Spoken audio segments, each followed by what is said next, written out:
Antecedentes. 1946. En las elecciones presidenciales de 1946, el Partido Liberal se dividió entre las candidaturas de Gabriel Turbay, de la derecha liberal, apoyado por el sector oficialista del partido, y Jorge Eliezer Gaitán Ayala, de la izquierda liberal, apoyado por los sectores populares. Dicha división facilitó el ascenso del conservador Mariano Ospina Pérez en las elecciones legislativas de Colombia en 1947, en donde logró una mayoría indiscutible en el Senado y en la Cámara. 1947. El 24 de octubre es proclamado jefe único del Partido Liberal Jorge Eliezer Gaitán.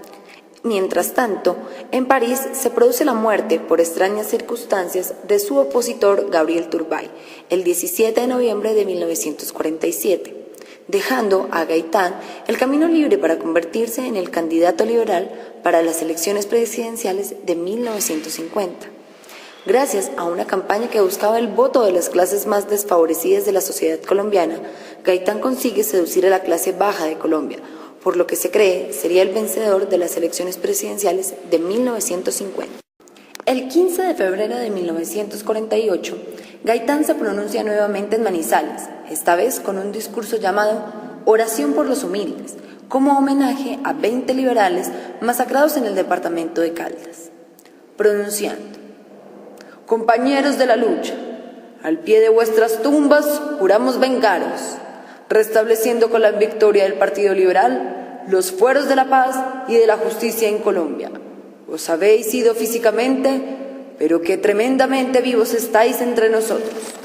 En marzo de 1948, en vista de la inacción gubernamental frente a la creciente violencia política y especialmente ante los hechos en Bucaramanga, donde grupos no identificados atacaron a ciudadanos liberales, Gaitán corta los lazos del liberalismo con el gobierno al pedir la renuncia de sus ministros.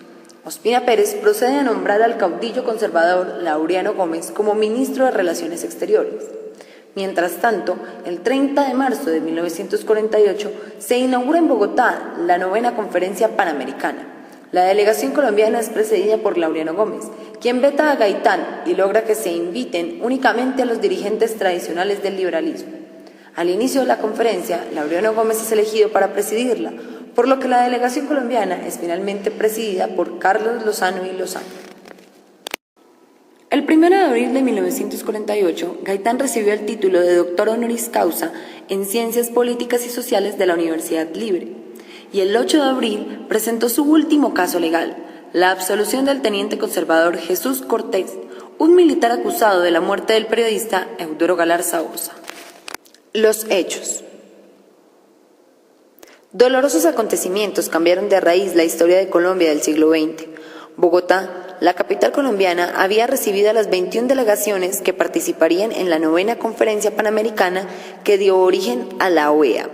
El 9 de abril, mientras las sesiones se llevaban a cabo, el caudillo liberal, quien no había sido invitado a participar, Jorge Eliezer Gaitán, se encontraba en su despacho con sus amigos Plinio Mendoza Neira, Pedro Eliseo Cruz y otros tantos, que salieron desde el edificio Agustín Nieto, su lugar de trabajo, hacia la 1 p.m. para almorzar en el Hotel Continental a la espera de varias reuniones que tendrían ese día en la tarde.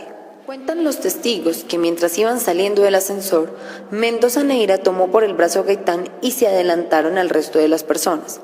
Al llegar a la puerta, Juan Roa Sierra disparó sobre el político en 3 ocasiones, incrustándole una bala en la nuca y 2 en la espalda, que impactaron el cuerpo del abogado penalista y dirigente liberal gravemente, causándole la muerte pocos minutos después en la clínica central. Cerca de las 2:05 de la tarde, mientras su amigo, el médico Pedro Eliseo Cruz, procedía a efectuarle una transfusión de sangre, el caudillo del pueblo perdió la batalla contra la muerte y falleció. El asesinato del caudillo del pueblo provocó la ira popular y una violenta reacción, que se volcó sobre el centro de la ciudad y que en una llamarada incontenible se extendió por todo el territorio nacional, dejando miles de muertos y 145 edificaciones del centro de Bogotá totalmente destruidas, sembrando así el detonante de la violencia que aún vivimos en Colombia y que en ese entonces apenas estaba iniciando. La violencia por el magnicidio de Gaitán no se concentró solo en la capital, también en ciudades importantes cercanas a esta como Zipaquirá, y en los municipios y regiones gaitanistas, en donde reaccionaron de igual manera o en mayor proporción. Casos como el de Barranca Bermeja, la situación se extendió hasta por un mes. En su agenda, para el 9 de abril, Gaitán tenía programado en la tarde fijadas reuniones con entonces el joven líder estudiantil cubano Fidel Castro y el político venezolano Rómulo Betancourt. Los que presenciaron el trágico evento, personas humildes, en su mayoría limpiabotas y loteros, persiguieron al asesino mientras gritaban: ¡Mataron al doctor Gaitán! ¡Cojan al asesino! Hasta que finalmente un funcionario de la policía lo introdujo en una droguería a unos cientos de metros del lugar donde ocurrió el magnicidio e intentó protegerlo de la multitud que lo perseguía. Y lo empezó a interrogar. Al joven solo decía: ¡Ay, Virgen Santísima!, dando muestras de nervios y angustias.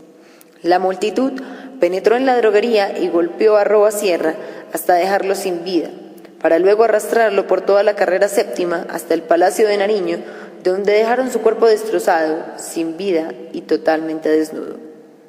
Estos hechos llevaron a la revuelta nacional contra el gobierno conservador de Mariano Ospina Pérez.